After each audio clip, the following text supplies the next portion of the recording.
So welcome to part 4, our final installment of our Saving for School series. Today, we're going to be talking about what happens to the money that's in the RESP from episode 1 if your baby doesn't go to school. First and foremost, everybody needs to understand what kinds of money are inside the RESP. There are 3. First, your contributions. This is the money that you actually saved and put into the RESP. 2, there's the grant money that you were gifted from the government, the CESG. And 3, there's the tax-sheltered investment distributions that have been growing every single year that you had the RESP open. So there are 3 different kinds of money in there, and each one of them has its own consequence if your kid doesn't go to school. First off, your contributions. What happens to them?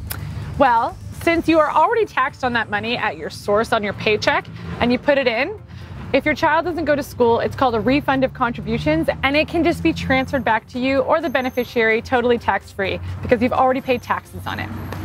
But the other 2 get treated a little differently. So the Canadian Educational Savings Grants, that's $7,200 over the lifetime of the RESP, it's due back to the government. That's right. If your child doesn't go to school, you have to pay that back to the government. It's not your money unless the child actually goes to school.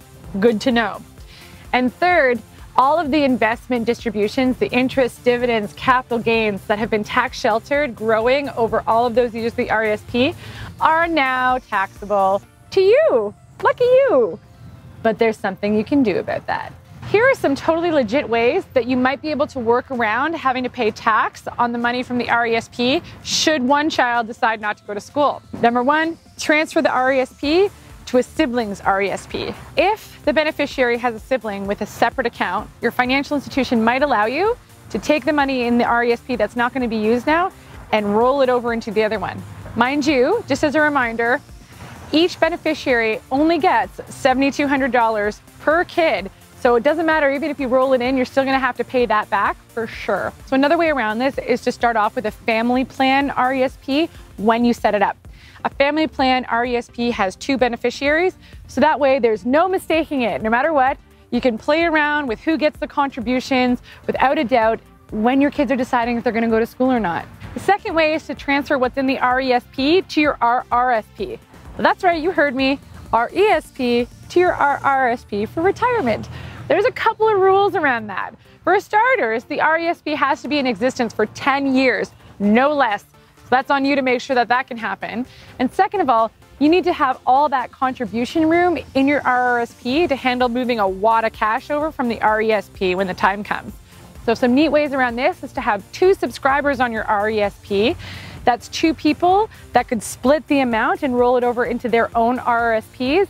And that way there's 2 people that can possibly have all that contribution room, which is great. And another way is to just make sure that you know that in the back of your mind. So if your kid in high school starts saying, I'm not sure what I want to be when I grow up, not sure if I'm going to school or not, lay off those RRSP contributions for the year. Stick with the TFSA.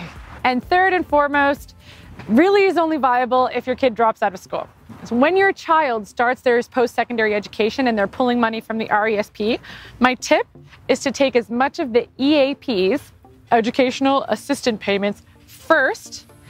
Get all those out of the way. The EAP is a combination of the grant money that you got from the government and all the investment distributions that have been accruing over all of those years. Therefore, if most of those have already been used in the early years of your child's education, if they drop out halfway through, most of what will be left is your own contributions, which won't trigger a negative tax consequence if they drop out of school.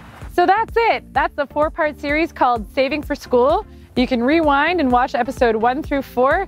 Implement those tips and it'll make saving for tuition an absolute breeze. You should subscribe if you think that your child shouldn't drop out of university for tax purposes.